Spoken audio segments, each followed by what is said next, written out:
Selamat siang, saya atas nama Virginia Koreluji dengan NIM 20030301009 kelas C Program Studi Sosiologi semester 2 dari Fakultas Ilmu Sosial dan Politik Universitas Nusa Cendana Kupang 2021. Siang hari ini saya akan mempresentasikan tugas ke-6 mata kuliah Teori Sosiologi Klasik, review buku dengan judul Teori Sosial Klasik dan Masyarakat Modern. Bab 1, Pendahuluan. Latar belakang. Teori sosiologis klasik muncul pada abad ke-19 sebagai upaya untuk memahami transisi yang tengah berlangsung dari masyarakat feodal tradisional ke masyarakat modern industri. 3 tokoh yang akan difokuskan yaitu Karl Marx, Emil Durkheim, dan Max Weber.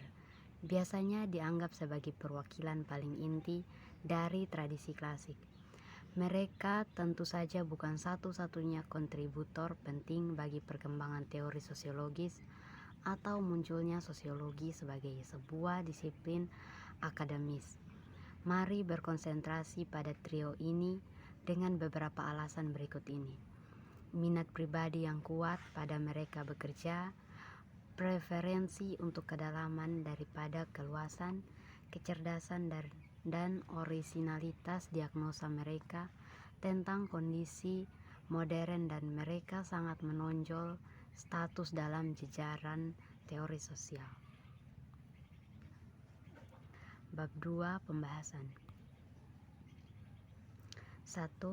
Sosiologi berawal dari apa yang dilakukan sejarawan ekonomi yang disebut transformasi besar, terletak terutama di Eropa Barat selama pada abad ke-18 dan ke-19 dengan waktu dan efek yang berbeda-beda satu negara ke negara lain.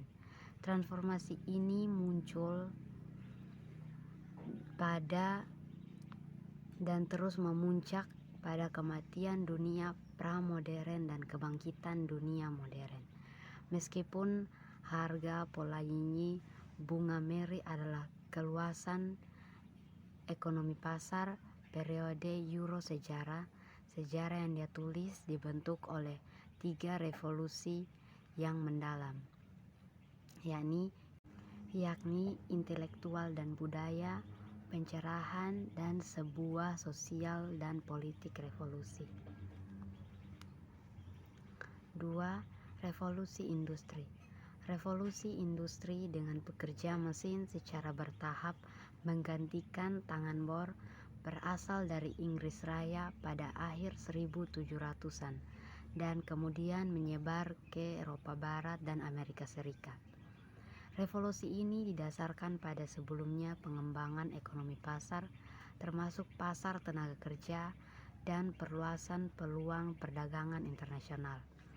Munculnya Inggris sebagai bengkel dunia dalam dekade pertama abad ke-19 tergantung pada ketersediaan pasar domestik dan luar negeri, baik untuk menjaga produsen, memasok bahan mentah, dan untuk memastikan peminatan yang cukup produksi barang industri yang terus meningkat.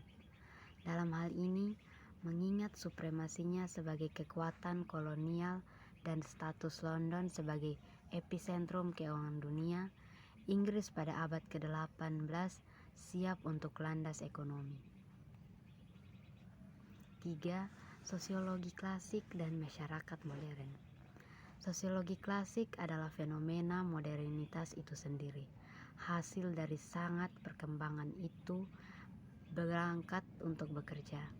Dan tema modernitas, Gerard Delanty mencatat, adalah motif pemersatu yang hebat dari sosiologi klasik. Bahwa topik modernitas menarik perhatian abad ke-19 di intelektual tidak mengherankan. Mereka hampir tidak bisa mengabaikan fakta dunia baru bermunculan di sekitar mereka. Ruang lingkup perubahan sosial selama usia ini revolusi begitu jauh mencapai itu bagi banyak pengamat, baik pada saat itu maupun dalam retrospeksi Perjalanan dari era pramodern ke era modern mewakili mengirimkan perpecahan atau diskontinuitas mendasar dalam pengalaman manusia. Ini transformasi besar, begitu mendalam dalam implikasinya memberikan teori alasan keberadaannya. 4. Marx, Durkheim, Weber, ahli teori modernitas. Karena mereka dianggap sebagai bapak pendiri sosiologi, Marx, Durkheim, dan Weber membentuk semacam trio alami mempelajari pekerjaan mereka untuk menginformasikan diri kita sendiri tentang sejarah dan perkembangan teori sosiologis, untuk belajar apa artinya berpikir secara sosiologis, untuk mendapatkan apresiasi atas usaha sosiologis dan praktek penelitian sosial, untuk memperkenalkan diri dengan perspektif yang berbeda dan aliran pemikiran, dan untuk memperoleh pengetahuan latar belakang yang diperlukan untuk memahami isu terkini dan kontroversi di lapangan. Sebagai ahli teori modernitas, Marx, Durkheim, dan Weber masing-masing mensejajarangkaikan pertanyaan serupa. Apa asal-usul dan karakteristik yang menentukan kapitalis baru atau masyarakat industri? Bagaimana itu berbeda dari tradisional masyarakat yang lalu? Melalui proses apa transisi dari masa pramodern ke dunia modern muncul? 5. Marx, Durkheim, Weber, pembela modernitas. Marx, Durkheim, dan Weber masing-masing menerapkan prinsip ilmu yang diturunkan dari pencerahan untuk memeriksa asal-usul karakteristik dan dinamika masyarakat modern. Namun, selain menjadi ahli teori modernitas, mereka memang demikian juga para pembela modernitas yang sangat menentang arus reaksioner dari mereka. Tidak seperti banyak orang sejaman mereka memihak pada kekuatan perubahan. Mereka juga tidak menyesali kematian masyarakat tradisional yang takut akan kebangkitan masyarakat modern. Saat melihat masyarakat modern dengan lebih gentar daripada Marx atau Durkheim, Weber juga bukan seorang anti-modernis.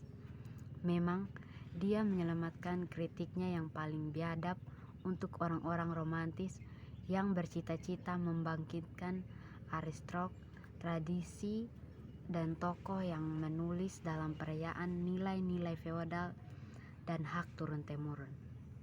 Menentang kerasnya modernisasi ekonomi, ini lapisan sosial yang memandang ke belakang, merindukan cara hidup yang lebih santai sebagai ideal untuk masa depan. Weber mengecam juru bicara ekonomi stagnasi karena takut akan menghalangi masuknya Jerman ke industri dunia dan membahayakan masa depan ekonominya. 6. Marx, Durkheim, Weber, kritikus modernitas. Marx, Durkheim, dan Weber memuji pencapaian masyarakat modern dan berjuang untuk memperluas proses modernisasi ke arah yang mereka anggap diinginkan. Mereka adalah pembela modernitas, tetapi mereka juga kritik kemodernan. Mereka menarik perhatian pada bahaya, dilema, dan penyakit dari kehidupan sosial modern, dan pada kenyataannya mereka menganggap dunia Eropa Barat hari mereka dalam keadaan krisis. Sebagai tanggapan, mereka masing-masing mengajukan diagnosis waktu mereka mengungkap kontradiksi patologi dan nasionalitas era modern. Tidak peduli seberapa teliti dan kritisnya mereka, interogasi terhadap kondisi modern bagaimanapun juga merupakan mereka pernah melepaskan komitmen mereka pada gagasan masyarakat modern. Bab 3 penutup. Kesimpulan, Sebagai ahli teori modernitas dan intelektual publik yang berpikiran praktis, Marx, Durkheim, dan Weber menantang kita untuk memikirkan cara kerja masyarakat, nasib individu, dan lintasan perubahan sosial. Sejalan dengan ini, bagaimanapun tulisan mereka juga menjadi sumber yang sangat berharga untuk kritis merenungkan orientasi politik dan pandangan dunia kita sendiri. Pekerjaan dari ketiga ahli teori ini menarik. Itu memprovokasi kita untuk mengambil stok, untuk menilai kembali siapa, apa yang dilakukan, dan di mana mereka berdiri. Buku ini dirancang untuk mendorong pembaca untuk bergumul dengan sudut pandang yang kontras dari Marx, Durkheim, dan Weber. Ini mengundang pembaca dalam dialog dengan sosiologi klasik untuk mengambil posisi untuk memperdebatkan satu sisi atau sisi lain. Teori sosiologis, kapan dibaca dari sudut pandang ini, adalah dasar penting untuk refleksi tentang kehidupan sosial dan untuk penilaian ulang yang bijaksana dari identitas politik kita sendiri, keyakinan, dan praktik. Dalam hal ini bukan hanya alat untuk sosiolog, tetapi alat untuk keluarga juga. Ini tentu saja adalah salah satu alasan bagus untuk terus melakukannya dan membaca karya Marx, Durkheim, dan Weber.